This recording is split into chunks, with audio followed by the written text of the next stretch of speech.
रहीम अस्सलाम वालेकुम। मैं हूं ईसा नकवी। आज बुध 8 फरवरी है। आप अंदाज़ा लगाएं कि इस तरीके से शायद कोई अपनी करियाने की दुकान ना चलाए जैसे पाकिस्तान के वज़ीर आज़म शहबाज शरीफ इस मुल्क के बैरूनी दुनिया के साथ ताल्लुकात को चलाना चाहते हैं।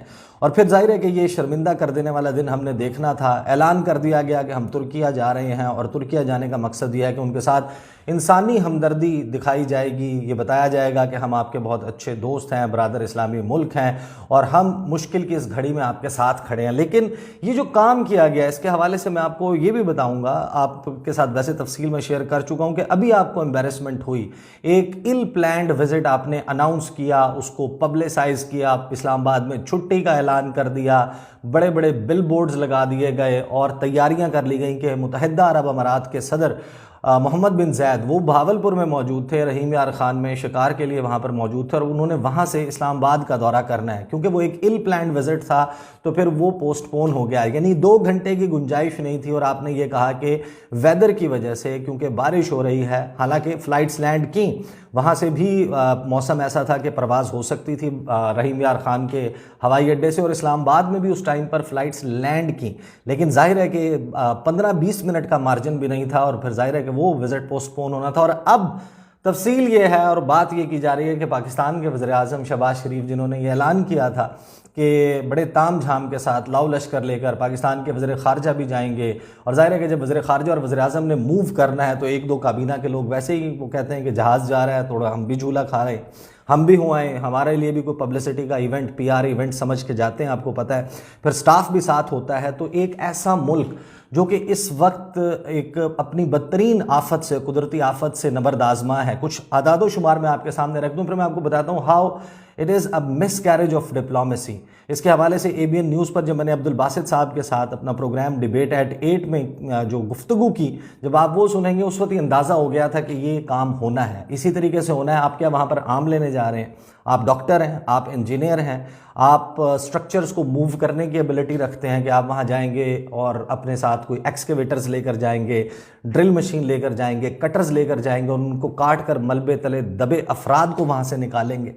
तुर्किया में जो इस वक्त और शाम में ज़लज़ला आया है उसके आप इमेजेस देखें अपने सामने, जब आप स्क्रीन उठाते हैं, आप सोशल मीडिया पर जाते हैं, इस वक्त वहाँ पर बदतरीन तबाही का आलम है। अभी तक जो बताया गया है कि 6000 से ज़ायद अफराद जाँ बहक हो चुके हैं और आलमी इदारा सेहत ये कह रहा है कि ये जो तादाद है अमवात की, ये 20,000 से तजावुज़ कर सकती है। 20,000 से ज़ायद अफराद जो है वो लुक़मा अजल बन सकते हैं। मुमकिन तौर पर यह नंबर इससे भी ज़्यादा क्रॉस कर सकता है। और ज़लज़ले से 5,775 इमारतें, ये वो रिपोर्टेड फिगर है। लेकिन तुर्किया में मेरी जिन लोगों से बात हुई है, पाकिस्तानी सफारत खाने में काम करने वाले, वो ये बता रहे हैं कि लगभग 19,000 इमारतें जो हैं वो डैमेज नहीं हुई, वो तबाह हो चुकी हैं। तुर्की जो है उसको 70 से ज़ायद ममालिक इमदाद की पेशकश कर चुके हैं। और तुर्क सदर रजब तैयब अर्दोगान जो है उन्होंने 3 महीने के लिए तुर्किया में एमरजेंसी का ऐलान कर दिया है कि इस दौरान रेस्क्यू एंड रिलीफ ऑपरेशन होगा। इस वक्त -7, -8, -9 ये टेम्परेचर चल रहा है तुर्किया में रात के वक्त। तो आप अंदाज़ा लगाइए कि जो इमारतें गिर चुकी, जो लोग बच भी गए, अब उनको खुले आसमान तले एक शदीद सर्द मौसम का सामना है। उनको इस वक्त एक रेस्क्यू एंड रिलीफ ऑपरेशन की ज़रूरत है। और पाकिस्तान के वज़ीर आज़म साहब ये फैसला करते हैं कि वो जाएंगे और ये भी ऐलान कर दिया जाता है कि उनकी तुर्क सदर रजब तैयब अर्दोगान के साथ मुलाकात होगी। आप अंदाज़ा लगाएं कि चलें इस बात को छोड़ दें कि वज़ीर आज़म शहबाज शरीफ पर क्या तनकीद होगी, लेकिन अगर तुर्क सदर रजब तैयब अर्दोगान एक ऐसे वक्त में जब उनके लोग मर रहे हैं और ज़ख्मी हालत में मौजूद हैं, एक रेस्क्यू एंड रिलीफ ऑपरेशन चल रहा है, तो क्या उनको ये सूट करता है कि वो अपने वक्त में से 1 या 2 घंटे निकालें और शहबाज शरीफ के साथ मुलाकात करें, शहबाज शरीफ को लेकर जाएं, उनको दौरा करवाएं? शहबाज शरीफ ने वहाँ पर क्या ऐसा करना है जो ये फ़ैसला किया गया कि हम खुद जा रहे हैं? बहुत दुरुस्त फ़ैसला था। पाकिस्तान के 2 फ़ौज के दस्ते वहाँ पर जा रहे हैं। NDMA जो है उसकी आप टीम भेजें, वहाँ पर डॉक्टर्स की टीम भेज सकते हैं, वो भेजें। जो हमारे रेस्क्यू एंड रिलीफ का काम करने वाले ट्रेंड लोग हैं, जिस तरीके से पाकिस्तान में 2005 का ज़लज़ला आया उसके बाद से ख़ास तौर पर पाकिस्तान की बहुत ज़्यादा ट्रेनिंग है इस सारे मामले में। और आपके यहाँ अभी सैलाब आया था, उससे पहले जो सैलाब आया, तो रेस्क्यू एंड रिलीफ ऑपरेशन की अगर आपकी ट्रेनिंग है तो आप अपने ऐसे लोगों को परवाज़ों पर बैठाएँ और उनको उनको वहाँ पर भेजें, वो वहाँ पर जाकर इमदादी सरगर्मियों में हिस्सा लें, बजाय इसके कि पाकिस्तान के वज़ीर-ए-आज़म और वज़ीर ख़ारिजा वहाँ पर चले जाएँ और फिर ये एक्सपेक्ट किया जाए कि उनको वहाँ पर मुलाकातों का टाइम दिया जाएगा, उनको प्रोटोकॉल मिलेगा। अब इस हवाले से जो गुफ्तगू की गई थी, ख़बर जो है वो ये जारी की गई कि जनाब वज़ीर-ए-आज़म और वज़ीर ख़ारिजा ज़लज़ला से मुतासरा इलाकों का दौरा करेंगे। शहबाज शरीफ के हमरा बिलावल भुट्टो ज़रदारी भी होंगे।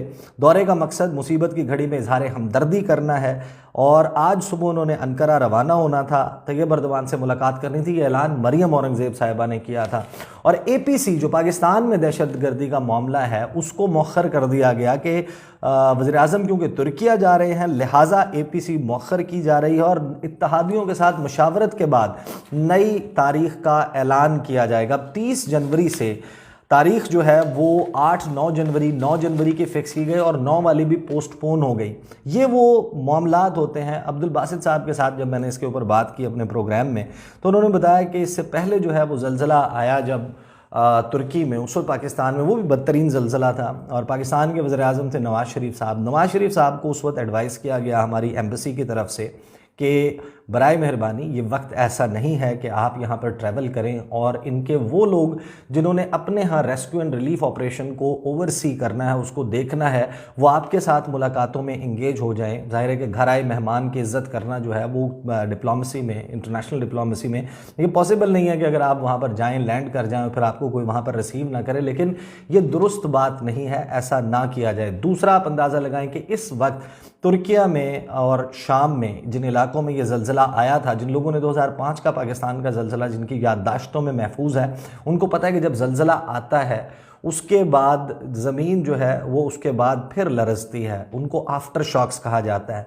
अभी आफ्टर शॉक्स का सिलसिला जारी है और वो भी 5 मैग्नीट्यूड से ज़्यादा के आफ्टर शॉक्स जो हैं वो इस वक्त तुर्की और शाम में महसूस किए जा रहे हैं। और एक ऐसे वक्त में हमारे वज़ीर-ए-आज़म और हमारी मुल्क की हुकूमत ने ये सोचा कि हमारा एक VVIP प्लेन जो है वो लैंड करेगा अंकारा में, वहाँ पर होटल्स की दस्तयाबी है कि नहीं, उनके अपने रहने की जगह मौजूद है कि नहीं।